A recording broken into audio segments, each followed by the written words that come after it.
Oke, selamat pagi. Assalamualaikum warahmatullahi wabarakatuh. Om Swastiastu, Namo Buddhaya, salam kebajikan, rahayu dan salam sejahtera untuk kita semua. Pada video pembelajaran kali ini kita akan melanjutkan mengenai sistem tubuh manusia atau human body yang sebelumnya kita sudah mempelajari sistem-sistem tubuh yang lainnya. Sistem yang akan kita pelajari kali ini adalah sistem indera, sistem hormon atau endokrin, dan sistem reproduksi. Pada video sebelumnya kita sudah memahami bahwa di tubuh kita ada saraf, ya kan, sistem-sistem saraf yang sistem ini atau jaringan yang terbentuk atas jaringan-jaringan ini saling terhubung dengan organ-organ, ya, organ jantung, ya kan, kemudian organ pada tulang, ya, organ pada tangan misalnya yang menggerakkan adalah otot, ya, jaringan otot misalnya seperti itu. Nah, sekarang ada sistem indera. Nah, sistem indera ini juga terhubung oleh jaringan saraf. Mengapa ini penting? Ya karena tanpa adanya sistem indera, saraf kita tidak akan mampu menerjemahkan ke otak, ya kan, membawa impuls untuk diterjemahkan ke otak begitu. Kemudian kenapa hormon? Apa hubungannya sebenarnya hormon dengan saraf, ya, dengan indera juga, ya. Jadi hormon ini merupakan zat kimia yang dikeluarkan oleh kelenjar-kelenjar, ya. Kita belajar beberapa epitel mengeluarkan enzim dan hormon. Nah, hormon inilah, ya, atau sel-sel tubuh lainnya juga mengeluarkan hormon tertentu, ya, hormonnya.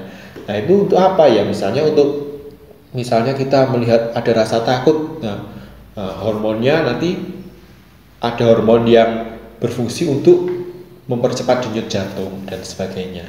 Kemudian reproduksi, apa hubungannya dengan hormon, ya, salah satu hormon itu juga mempengaruhi organ-organ reproduksi pada manusia. Nah, ini jadi saling keterkaitan, lanjutan dari sistem yang kemarin. Indera pada manusia, ya, itu ada berapa? 5 jenis, ya. Mata, telinga, terus apa lagi? Hidung, apa lagi? Lidah, ya kan? Apalagi? Indra, satu lagi apa? Indra keenam, bukan, ya, indra kulit, ya, salah satunya kulit, ya. Jadi ada 5. Nah, yang mata, nah mata itu kalau dilihat anatominya, ya, itu tersusun bagian-bagiannya seperti ini, ya.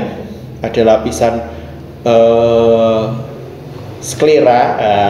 sklera, kemudian koroid dan retina. Nah, di lapisan sklera ini, ya, yang putih ini nih, kita bisa menjumpai kornea. Di kornea itu yang paling luar. Kemudian di sini ada cairan yang namanya aqueous humor, ya, sebelum menuju pupil. Nah, pupil ini untuk daya akomodasi mata, jadi untuk mengecil, membesar. Nah, makanya kalau ada cahaya terlalu terang, nah pupil itu nanti yang mengecil, ya kan. Caranya kalau mau lihat pupil besar mungkin dengan praktikum yang pakai senter itu, tapi itu jangan terlalu lama, ya, takutnya merusak ini juga, ya. Jadi kan kelihatan tuh pupilnya mengecil. Itu yang sering disebut dengan daya akomodasi mata. Kemudian ada iris. Nah, iris ini yang berfungsi biasanya memberi bentuk warna mata, ya, bisa ada coklat, hitam, ada yang biru.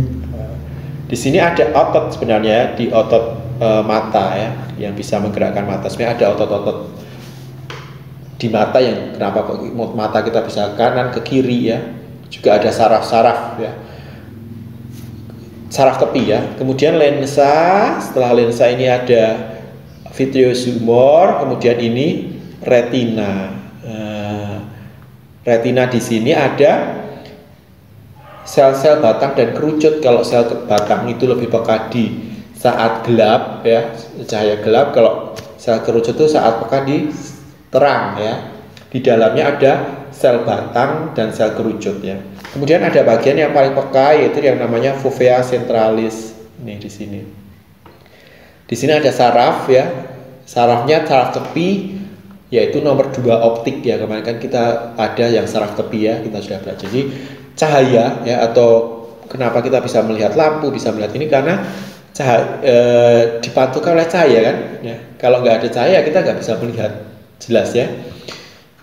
Itu akan diterima oleh kornea, kemudian ke aqueous humor, pupil, lensa, ke vitreous humor, kemudian ke retina, kemudian ke saraf optik nomor 2. Itu perjalanan cahayanya ya kan. Jadi bagaimana kita bisa melihat, kemudian diterjemahkan, oh itu kursi, oh itu apa gitu ya. Kemudian telinga. Nah, telinga ini disebut sebagai, kalau mata tadi sebagai fotoreseptor karena cahaya ya, respon cahaya karena disebut fotoreseptor. Kalau telinga ini disebut dengan fonoreseptor ya. Fon itu kan bunyi. Jadi bagian-bagiannya tuh biasanya ada yang menyebut ini telinga luar, terus telinga tengah, dan telinga bagian dalam. Kalau bagian luar ya yang terlihat di luar ya, seperti ini daun telinga, auricle ya. Nah, daun telinga. Kemudian nanti akan ada bagian yang namanya saluran telinga. Nah, di sini biasanya banyak wax, lilin apa itu ya, semacam kotoran telinga ya. Sebenarnya itu bukan debu apa yang seperti di hidung ya, tapi itu merupakan minyak yang dihasilkan ya. Kemudian ini ada membrana timpani atau gendang telinga yang berfungsi untuk mengumpulkan suara tadi. Kemudian ketiga saluran pendengaran. Nah, makanya kemarin pas belajar nama-nama tulang, ada tulang di telinga ya, malleus incus stapes ya, malleus incus stapes ya. Nah, ini nggak bacanya stapes atau stapes ya, saya kurang tahu ya. Dan ada yang namanya kanalis semicircularis ya, atau saluran setengah lingkaran. Di sini di dalamnya ada rambut-rambut ya yang berfungsi biasanya untuk keseimbangan. Nah, makanya kamu ketika muter terus kadang pusing, itu karena rambut-rambut yang ada di telinga bagian dalam ini, khususnya di semicircularis ini, kanalis itu tidak stabil ya, jadi kadang kita pusing. Orang vertigo salah satunya juga disebabkan karena di bagian telinga, ada yang bagian telinga, ada yang macam-macam ya. Jadi vertigo itu juga salah satunya bisa disebabkan karena kurang seimbangnya di lapisan di saluran telinga ini ya. Kemudian ada yang namanya koklea. Koklea ini atau sering disebut rumah siput ya, padahal bukan rumahnya siput. Di sini nanti ada rambut-rambut juga ya yang terhubung dengan saraf pendengaran. Biasanya saraf auditori, saraf tepi pendengaran, kemudian dibawa ke otak. Di sini ada saluran Eustachius ya, ini yang menghubungkan dengan saluran mulut, rongga mulut. Makanya ini untuk mengatur tekanan biasanya. Nah, bagaimana sih proses penjalaran dari suara? Proses penjalaran dari suara, kita bisa lihat kalau ada suara misalnya begitu ya, ini ya, saya trompet sangkakala ya kan. Nah, ini apa namanya, masuklah gelombang suara. Nah, ini saluran telinga tengah tadi auricle ya, gendang telinga.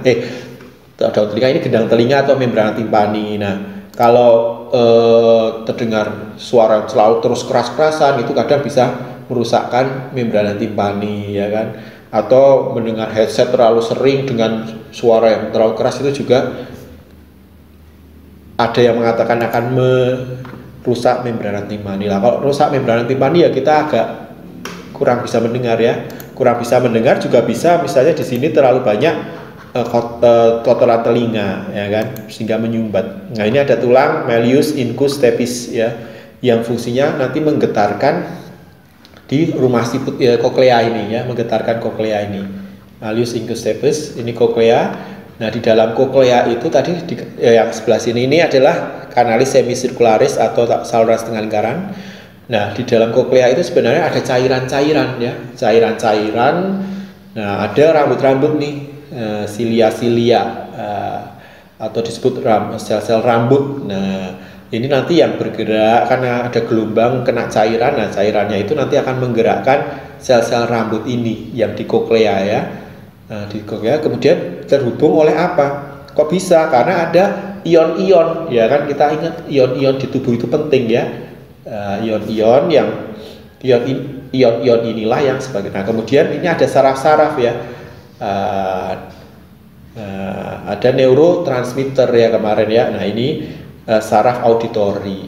Saraf auditori ini nanti yang akan menuju ke otak. Nah, diterjemahkanlah ke otak. Itulah, oh itu suara ini jungkok, oh itu suaranya mak lampir. Nah, itu ya.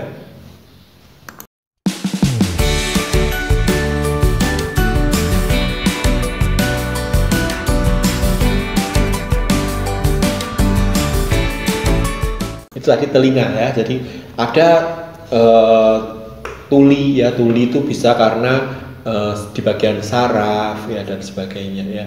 Makanya kalau orang-orang tuli biasanya karena tidak bisa mendengar, maka dia menggunakan bahasa isyarat kan gitu. Kemudian hidung ya, hidung ini ya seperti sudah dijelaskan pada sistem pernafasan juga ya, di hidung kita ada rambut-rambut hidung yang fungsinya untuk menyaring partikel debu, ada juga konka, ada selaput lendir juga yang fungsinya untuk melembabkan udara yang masuk ke dalam tubuh kita, ke paru-paru. Nah, kenapa kok kita bisa mencium bau? Nah, itu karena sebenarnya di rongga hidung kita itu ada saraf-saraf tepi yang namanya saraf olfaktorius. Jadi ketika ada misalnya kamu mencium makanan apa itu iga bakar, kok iso bau enak, nah itu karena ada saraf olfaktorius. Nah kalau misalnya kita pilek, lah itu kan nggak kerasa, baunya nggak ini ya, nggak tercium karena saraf-saraf olfaktoriusnya menjadi kurang peka karena mungkin tertutup oleh lendir. Kemudian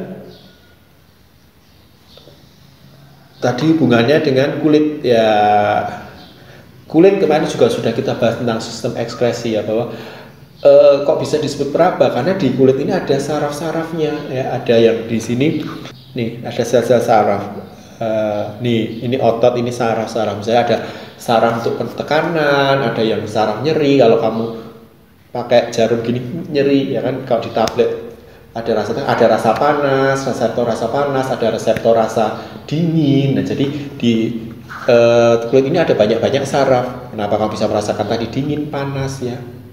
Kalau hampa ya itu beda lagi ya. Rasa hampa itu ada di dalam hati nurani ya. Nah itu rasa hampa ya. Kemudian ini ada kelenjar minyak ya, yang untuk rambut ya, kelenjar minyak. Kalau keringat, pori-pori keringat misalnya ya, misalnya tersumbat itu ya kan, nah kelenjar minyak tersumbat, nah akhirnya timbul jerawat, ada bakteri ya. Kalau misalnya di sini banyak kotoran sehingga tidak bisa keluar kelenjar keringat minyaknya, keringatnya nggak bisa keluar, akhirnya banyak bakteri menumpuk, itu nggak pernah dibersihkan. Nah itu yang membuat kulit kita berjerawat. Ini ada saraf, ada pembuluh darah juga ya. Nah selanjutnya ada lidah. Lidah tidak bertulang ya kan? Emang lidah tidak bertulang ya kan, tapi dia mengandung saraf-saraf, saraf-saraf pengecap. Jadi di lidah itu kalau kita lihat itu ada kayak bintil-bintil ya. Ya, bintil-bintil itu sering disebut dengan papila lidah. Nah, di papila lidah itulah nanti ada bawahnya ada kuncup-kuncup pengecap. Nah, kuncup-kuncup pengecap inilah nanti akan tersambung dengan sel-sel saraf tepi. Ya, sel-sel saraf tepi ini nanti yang menerjemahkan ke otak. Oh, ini rasanya masih asin ya kan, ini rasanya manis ya. Memang di dalam lidah itu ada bagian-bagian yang peka ya, ada yang bagian peka, misalnya bagian ujung itu manis, bagian samping itu asin, bagian belakang pahit, memang begitu ya kan, yang paling peka. Tetapi sebenarnya ya kita bisa merasakan ya kan, misalnya walaupun kamu taruh obat di ujung, lama-lama itu kan ada air liur juga ke belakang ya kan, itu kan juga akan membawa rasa pahit kalau kita makan obat ya kan, atau apa. Jadi itu ada yang paling peka ya kan, sehingga dia memberikan stimulus ya, impuls ke otak. Oh ini rasa, nanti diterjemahkan oleh otak ya kan.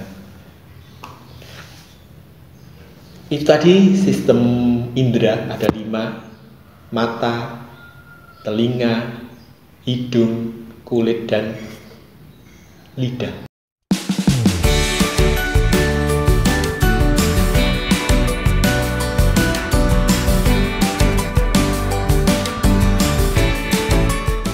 Sekarang adalah sistem hormon, ada disebut juga sistem endokrin. Nah, apa itu hormon itu? Ya, hormon itu ya zat kimia yang ada di dalam tubuh yang dikeluarkan sel-sel tertentu, ya, kelenjar-kelenjar tertentu. Nah, fungsinya buat apa? Ya, untuk mempengaruhi organ target. Nah, organ target itu apa ya? Tergantung, misalnya hormon pertumbuhan, yaitu untuk bagian misalnya organ-organ pada tulang, ya kan? Tulang disebut organ karena di dalamnya ada jaringan-jaringan juga ya. Meskipun tulang itu merupakan jaringan ikat. Misalnya organ apa lagi? Misalnya tadi rasa takut ya, dikeluarkan hormon ya, atau hormon adrenalin misalnya kita menantang ya, menantang maut. Nah, itu nanti membuat jantung jadi berdebar ya kan, semangat ya, atau bagaimana ya. Hormon apa lagi? Misalnya hormon reproduksi ya, misalnya itu mempengaruhi organ-organ reproduksi ya.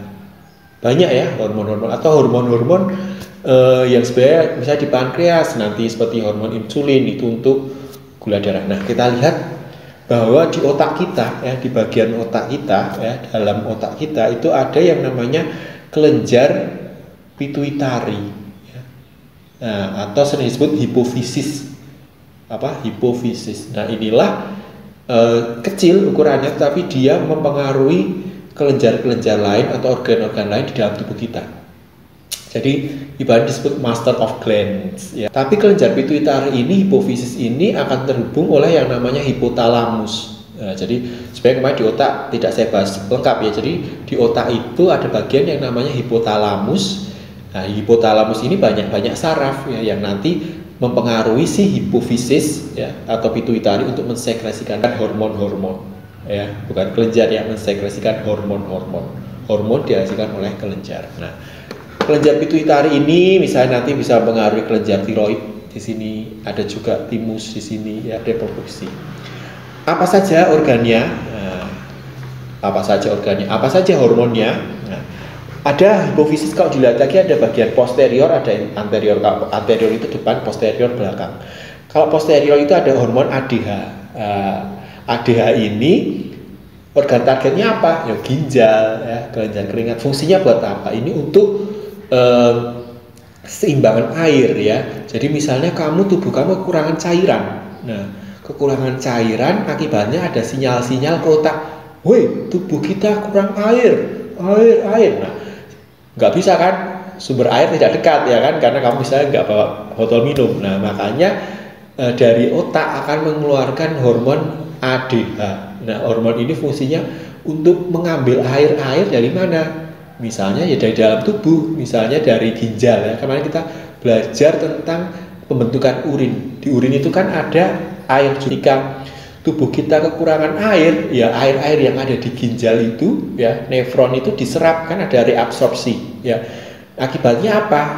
Urin kamu bisa pekat, makanya bisa kuning sampai orange itu karena ada penyerapan air-air itu begitu. Kemudian ada hormon OT, itu hormon oksitosin. Nah, ini biasanya fungsinya untuk memicu otot uterus kontraksi saat melahirkan. Kemudian di hipofisis anterior itu ada dia mengeluarkan dari hipotalamus tadi, mengeluarkan GnRH ke hipofisis anterior untuk menghasilkan LH atau nanti berfungsi untuk ke sistem reproduksi perempuan dan laki-laki. Ini fungsinya buat apa? Kalau LH ini biasanya untuk memproduksi hormon-hormon seks seperti testosteron kalau pada laki-laki. Kemudian ada FSH ini fungsinya juga sama ya, untuk memproduksi sperma dan ovum misalnya begitu. Kemudian ada TRH, thyroid releasing hormone. Jadi kalau dari hipotalamus itu yang dikeluarkan itu releasing hormone. Jadi untuk memberitahu si hipofisis itu untuk mengeluarkan hormon-hormon hipofisis ini. Nah, jadi dari hipotalamus ngasih tahu TRH, thyroid, berarti di bagian sini ya, untuk mengeluarkan hormon thyroid ini biasanya untuk metabolisme. Adanya penyakit gondok ya, yang kekurangan yodium itu kan karena penumpukan penumpukan sekresi di sini karena kekurangan yodium ya. Jadi sekresi yang dikeluarkan oleh tiroid ini tidak bisa bereaksi dengan yodium sehingga terbentuk tumpukan gondok di sini. Kemudian ada prolaktin ya. Prolaktin releasing hormone dikeluarkan oleh hipotalamus menstimulus PR prolaktin ini untuk kelenjar susu. Kemudian ini growth hormone, hormon pertumbuhan itu di tulang, hati, otot ya. Kemudian ini adrenal itu di mana? Di atas ginjal ya. Kelenjar korteks ginjal itu di atasnya ada kelenjar adrenal. Nah itu hormon-hormon sebenarnya yang berfungsi untuk tubuh kita ya, untuk bekerja ya. Jadi bukan hanya enzim aja ya yang membantu metabolisme kita, tapi hormon juga berperan ya. Selain yang ada di hipofisis tadi itu ada hormon, misalnya di pankreas ada hormon insulin. Hormon insulin ini fungsinya untuk mengatur kadar gula dalam darah. Jadi makanya orang yang diabetes, misalnya diabetes mellitus dan sebagainya, nah itu karena gula di dalam darahnya kan banyak. Nah, salah satunya pemicunya misalnya kekurangan hormon insulin. Salah satu ya, saya bilangnya bukan satu-satunya. Nah, karena yang ibaratnya untuk menurunkan gula darah nggak ada, yaitu makanya orang kencingnya menjadi dicek gula darahnya banyak karena gula yang terlarut di dalam urin jadi banyak. Salah satunya hormon insulin yang ada di pankreas. Banyak hormon-hormon tapi ini yang utama aja. Jadi tadi berkaitannya seperti itu. Kemudian itu tadi tentang sistem hormon. Jadi hormon, indera, saraf itu sering disebut sebagai sistem koordinasi ya. Meskipun mereka ada bagian-bagiannya sendiri-sendiri.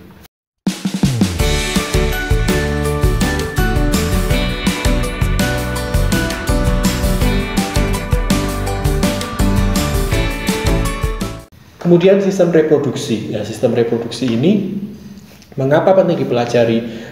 Ya, kemarin kita awal sekali video pembelajaran mengatakan bahwa salah satu karakteristik dari organisme adalah bertumbuh dan berkembang biak. Ya kan, pertumbuhan dan perkembangan serta berkembang biak atau bereproduksi. Nah, pada awalnya ya, pada wanita dan pria sebenarnya sudah memiliki sel induk untuk bereproduksi ya, tetapi belum aktif. Nah, ketika kamu memasuki masa puber ya kan, ya, kamu tentunya yang melihat video ini sudah mengalami masa puber ya, karena sudah berumur di atas sekitar 15 tahun ke atas ya kan. Nah, masa puber itu biasanya diawali berbeda-beda, jadi tidak bisa sama ya. Kamu kalau tanya temanmu juga nggak bakal sama ya, karena tiap orang berbeda-beda sesuai dengan kondisinya begitu ya. Kapan sih orang disebut pubertas? Jadi waktu ketika tubuh kita berubah menjadi lebih dewasa. Tubuhnya berubah menjadi dewasa.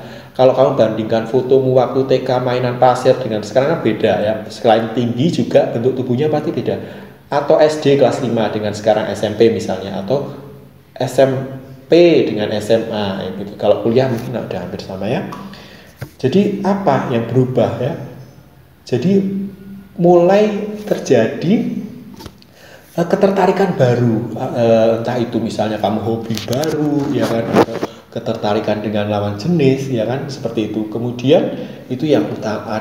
Ada juga mulainya terbentuknya sel sperma dan sel ovum ya, atau sperm cell dan egg cells. Kalau pada laki-laki sperma, kalau pada wanita ovum atau sel telur ya, tentunya sel telur.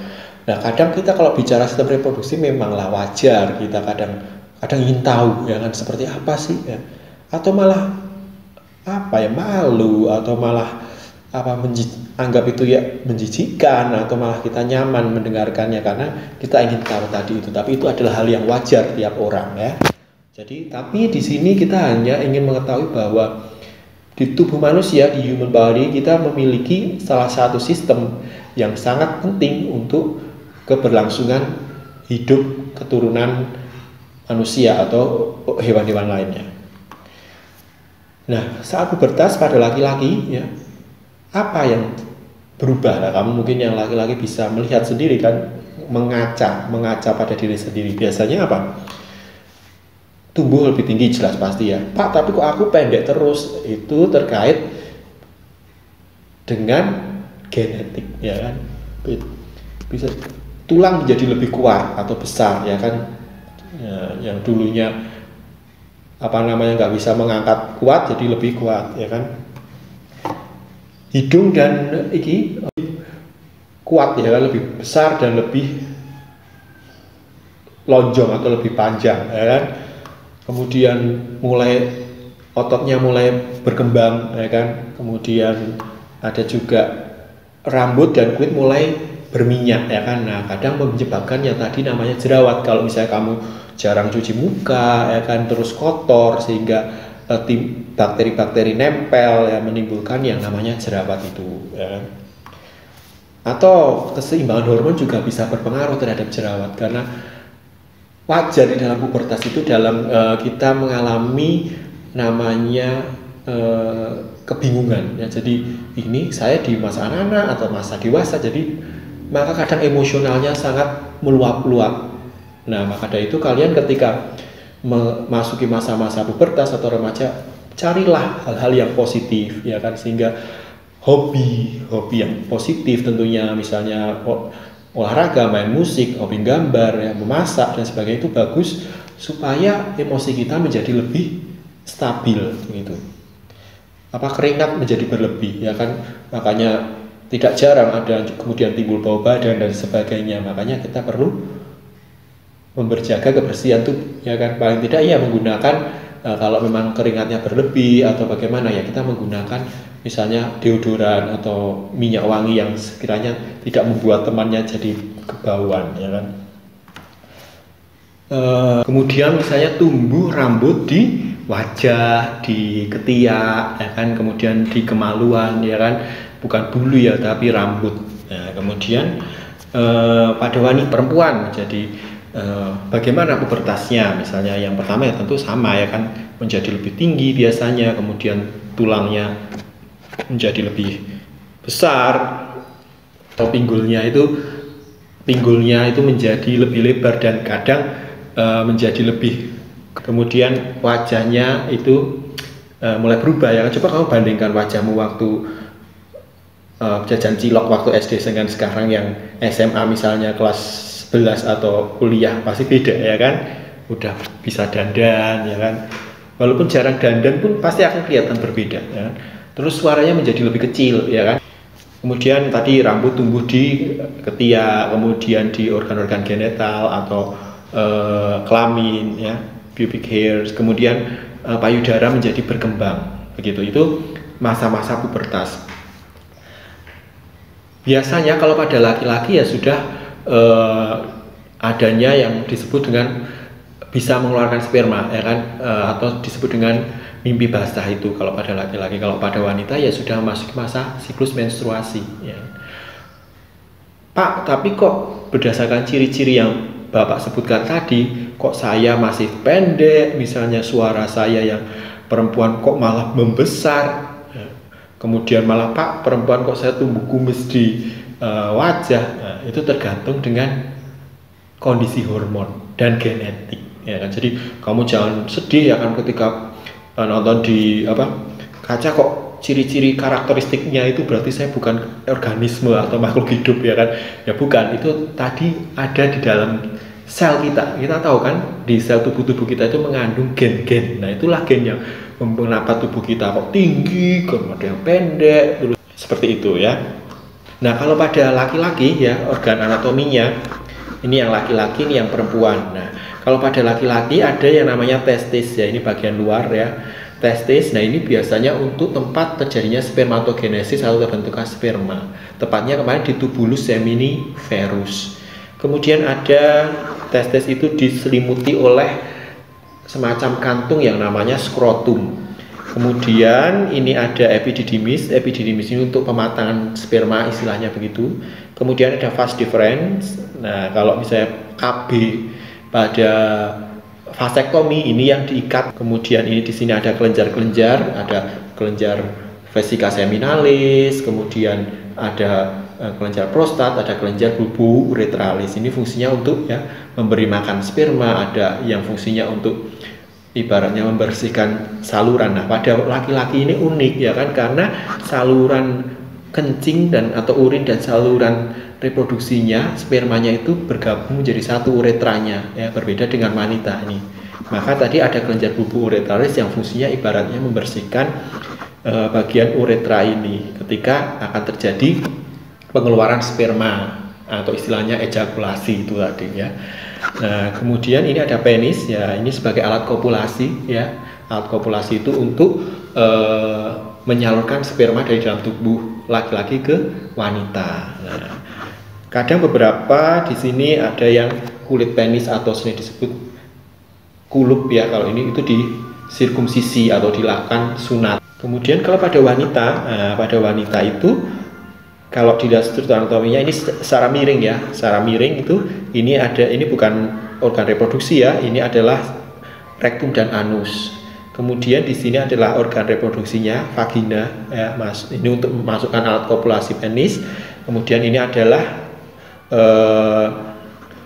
saluran urin ya kan, uretra. Nah, berbeda dengan laki-laki tadi ya. Nah, kalau wanita makanya kita harus menjaga juga salah satunya kebersihan ya. Yang laki-laki juga iya ya kan, jangan ganti celana dalam nggak ganti-ganti ya kan. Kalau pada wanita kita harus membersihkan dengan baik ya kan, karena saluran reproduksinya ini sangat dekat dengan ini ya kan, saluran pencernaan ya, berbeda pada laki-laki ya. Kemudian di sini ada yang namanya cervix atau mulut rahim. Kemudian di sini uterus ya, uterus ini tempat nanti berkembangnya janin atau embrio ya. Dan kemudian ini ada ovarium. Ovarium ini tempat terbentuknya oosit sekunder atau sel telur ya, atau egg cell, atau ada yang nyebutnya ovum juga yaitu ya. Jadi gambarnya seperti itu. Nah, kalau dilihat struktur anatomi selnya ya, nah, selnya itu kalau pada ini sperma itu adalah ada unik ya kan. Nah, kemarin kita lihat sel saraf unik ya bentuknya ya. Kalau yang ini unik juga, ada flagelnya. Nah, ini untuk bergerak. Di sini banyak mitokondria karena untuk energi untuk bergerak. Kemudian ini ada nukleusnya di sini ya.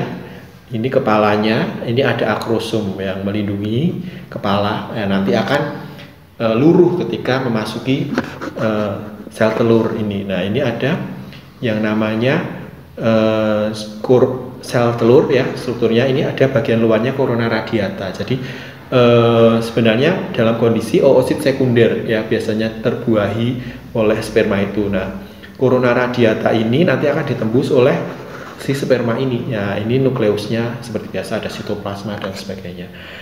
Corona radiata ini nanti dan zona pellucida ini nanti akan ditembus oleh si sperma ini ya, sehingga nukleus dari sperma dan ovum ini akan menyatu membentuk zigot. Nah, bagaimana sih proses terbentuknya? Kok tadi di bagian sistem endokrin atau sistem hormon itu ada FSH dan LH. Nah, ini contohnya pada yang sperma ya. Jadi hipotalamus itu mengatakan bahwa oh, kamu sudah saatnya ini membentuk sel-sel sperma. Nah, maka dikeluarkan yang namanya gonadotropin releasing hormone. Ya, jadi dikeluarkan.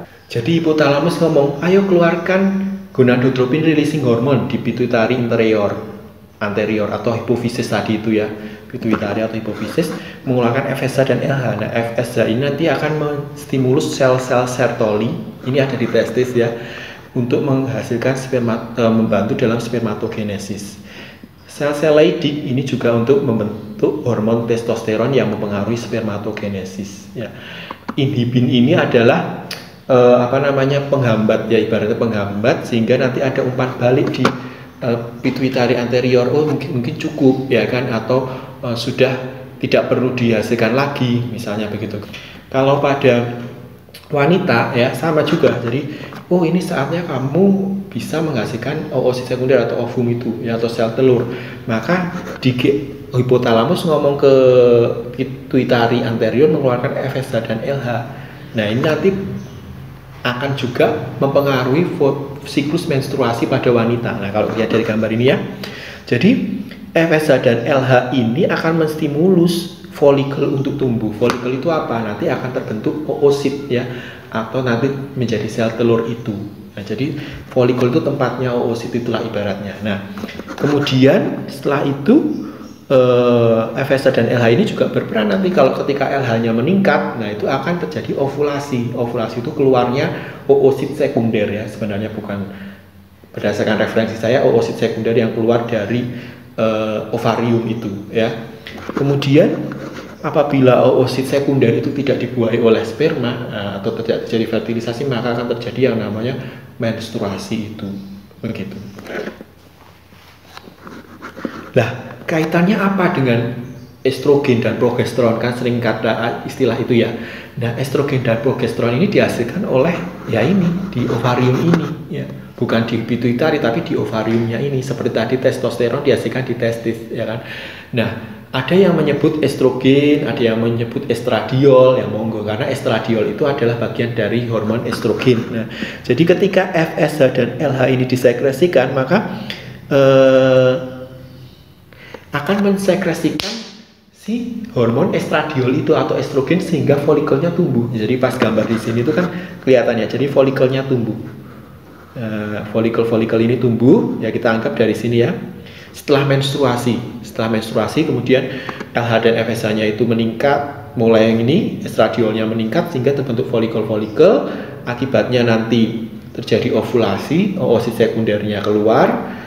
Nanti ketika ovulasi di ovarium itu nanti akan mengeluarkan hormon progesteron juga. Nah, progesteron inilah yang sebenarnya fungsinya untuk menyiapkan endometrium atau dinding rahim untuk implantasi atau penempelan janin nanti itu ya, hasil dari zigot, morula, menempel di janin, di dinding rahim. Tapi apabila oosit sekunder tersebut tidak dibuahi ya, akibatnya apa ya kan? Akibatnya akan terjadi menstruasi itu. Jadi progesteronnya akan menurun. Nah, ini progesteronnya akan menurun. Akibatnya terjadi peluruhan dinding rahim atau peluruhan endometrium yang menyebabkan tadi keluarnya darah haid itu. Jadi itulah proses siklusnya. Di sini digambarkan 28 hari. Tapi kalau kalian tahu bahwa kadang bisa 30 hari, kemudian kadang lebih cepat, kadang berapa bulan baru keluar. Nah, itu karena sebenarnya kondisi tubuh dari wanita atau bisa juga psikis juga mempengaruhi. Jadi inilah siklus menstruasi yang kaitannya dengan hormon. Jadi tadi estradiol atau estrogen itu dan FSH dan LH itu membantu pembentukan folikel ini untuk pembentukan oosit. Nah, kalau kamu lihat di video pembelahan sel meiosis, kalau mau dicek ya, kalau misalnya belum sampai materinya, itu bisa dilihat. Jadi ada oosit nanti dari oogonium, kemudian oosit primer, sekunder, kemudian menjadi ovum tadi itu. Nah, jadi kalau ovulasi nanti biasanya kalau di siklus 28 hari itu sekitar hari ke-14-15 itu terjadi ovulasi, begitu ya. Kemudian ini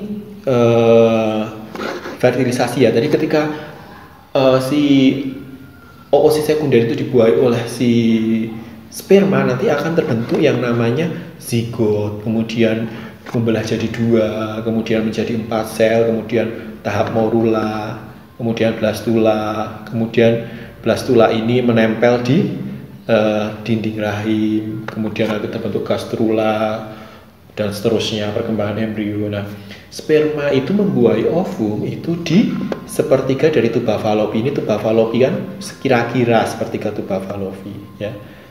Ini jadi yang keluar adalah oosit sekunder kalau berdasarkan referensi saya ya. Kemudian nanti dibuahi oleh sperma. Kalau tidak terjadi pembuahan, maka terjadi yang tadi menstruasi atau peluruhan dinding rahim itu. Pak, tapi kok atau tidak ketahuan hamilnya tiba-tiba lahir. Setiap orang itu memiliki keunikan sendiri-sendiri ya. Jadi Tuhan menciptakan itu kan berbeda-beda. Jadi ada yang seperti ini, ada seperti ini. Pak, itu hamil 3 minggu kok masih bisa loncat-loncat, hamil 19. Itu tergantung dari kondisi masing-masing. Jadi kita tidak bisa samakan ya, karena kita memang berbeda. Nah, ini perkembangannya kalau kamu mau belajar lebih lanjut, jadi kapan 1 minggu, 2 minggu, 3 minggu, 4 minggu hingga 38 minggu. Tapi kadang ada yang lebih dari itu dan sebagainya. Kalau dipelajari di perkembangan embrio nanti akan lebih dalam. Ini secara ini aja garis.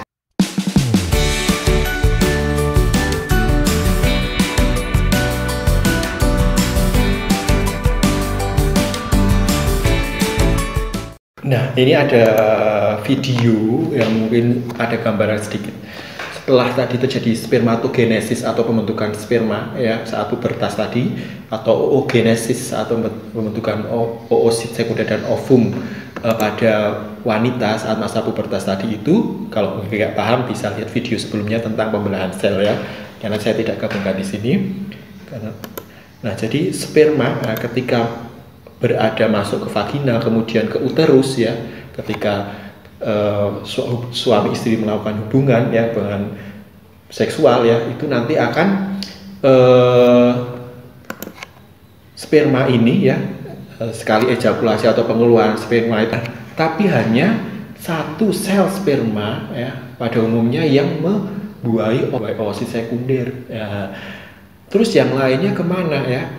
Ada yang bilang sebenarnya apa itu kita berkompetisi saat saat dalam kandungan. Kalau menurut saya, setahu saya ya sebenarnya sel-sel sperma yang lain itu membantu ya, bukan sebenarnya kita berkompetensi sebenarnya, setahu saya ya, tapi nggak tahu, maaf kalau salah, nanti cari referensi yang benar. Jadi si sperma yang lain itu membantu ya, untuk membukakan korona radiata dan zona pellucida tadi yang melingkupi si oosit sekunder. Nah, jadi hanya satu sperma yang masuk, nah kemudian terjadi peleburan gamet jantan dan betina. Nah, terbentuk zigot, blastula, 2 sel, 4 sel, morula, blastula, nempel di rahim atau uterus, kemudian jadi gastrula, kemudian terjadi nanti lapisan embrional ya, ektoderm, mesoderm, endoderm, terbentuk jantung organ pertama, tangan dulu ya kan, tangan, kemudian nanti terbentuk mulai bakal mata dan seterusnya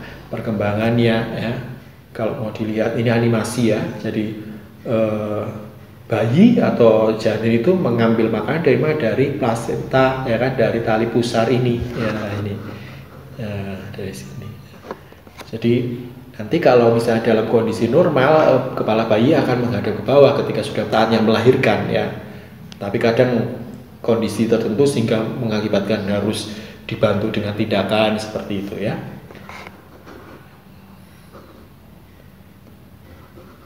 Ya, seperti inilah gambarannya. Jadi mulai organ-organ terbentuk, makanya kemarin ada 3 lapisan embrio ya. Kalau kita belajar jaringan hewan ada ektoderm, mesoderm dan endoderm. Nah, ini ektoderm, mesoderm, endoderm ini nanti akan terdiferensiasi, terbentuk organ-organ atau jaringan-jaringan lain, begitu yang dimaksud.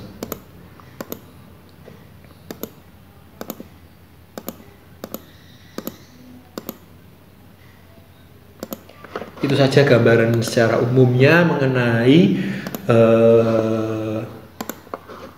sistem reproduksi pada manusia ya. Jadi pada laki-laki ya nanti akan menghasilkan sperma, dengan pada wanita sel telur tadi itu ya. Makanya ketika memasuki masa-masa remaja ya, kita harus mampu memilih dan memilah ya, mana yang baik dan benar, mana kegiatan yang positif dan negatif ya kan. Karena emosinya sedang tidak stabil ya, jadi makanya pentingnya peran orang tua, kemudian belajar agama yang benar itu sangat membantu kamu ya kan. Nanti kamu akan tidak kecewa begitu. Nah, kemudian ada alat kontrasepsi. Nah, alat kontrasepsi ini biasanya digunakan oleh pasangan suami istri yang misalnya ingin menunda bayi atau memiliki bayi atau momongan ya kan. Bisa dengan yang namanya kondom ya, ini yang biasanya digunakan kalau yang ini untuk alat kopulasi laki-laki yaitu penis ya kan. Nah, sehingga sperma tidak keluar dari si kondom ini. Kemudian kalau pada wanita misalnya ada IUD ya, IUD yang dipasang misalnya di uterus atau rahim begitu. Ada pil KB ya, ada yang pasang susu, ada yang vasektomi tadi. Jadi kalau vasektomi itu yang dipotong adalah bagian vas deferens ya ini ya, atau diikat ya. Nah, terus bisa disambung lagi nggak? Pada dasarnya bisa ya. Nah, itu tadi. Jadi alat kontrasepsi ini hanya boleh digunakan oleh orang pasangan yang sudah menikah. Kalau kamu ya jangan ya kan, kamu itu masih panjang cita-cita ya. Mungkin memang sudah siap misalnya menghasilkan anak dan sebagainya, tapi kondisi psikis kamu belum siap. Nah, maka dari itu bergaulah yang baik, ya kan. Sebagai video ini hanya sebagai pengetahuan bahwa tubuh kita pada saat pubertas sudah bisa menghasilkan keturunan. Oleh karena itu kita harus menjaga diri dengan baik, gitu, ya kan.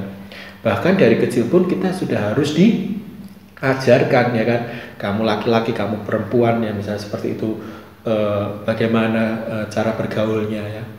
Munculnya kekerasan-kekerasan, ya kan, misalnya kekerasan seksual, misalnya dengan pelecehan-pelecehan, ya itu karena kita harus bisa menjaga diri, ya kan. Melihat kondisi, ya kan, menjaga diri dan melihat kondisi, makanya kita harus pandai-pandai membaca situasi. Kemudian ini ada post test, ya. Jadi yang pertama, mengapa sistem saraf sangat penting dan berhubungan dengan sistem indera?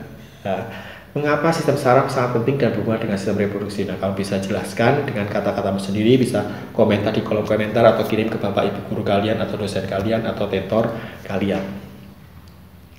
Nah, itu tadi pembelajaran kita mengenai sistem indera. Ya, sistem indera kita ada 5 tadi, mata, hidung, telinga, kulit, dan lidah. Kemudian ada sistem hormon. Sistem hormon ini yang berfungsi untuk menstimulus organ-organ target, ya misalnya tadi di tulang, di kelenjar tiroid atau organ kelenjar-kelenjar lain, ya bukan hanya organ. Kemudian misalnya di organ reproduksi tadi yang kita bahas, jadi pada wanita ada proses yang namanya oogenesis, pembentukan oosit sekunder, kemudian ovum. Kalau pada laki-laki spermatogenesis, pembentukan spermatid dan sperma, begitu. Jadi itu nanti kalau mau lihat pembelahan selnya bagaimana, bisa lihat video tentang pembelahan sel.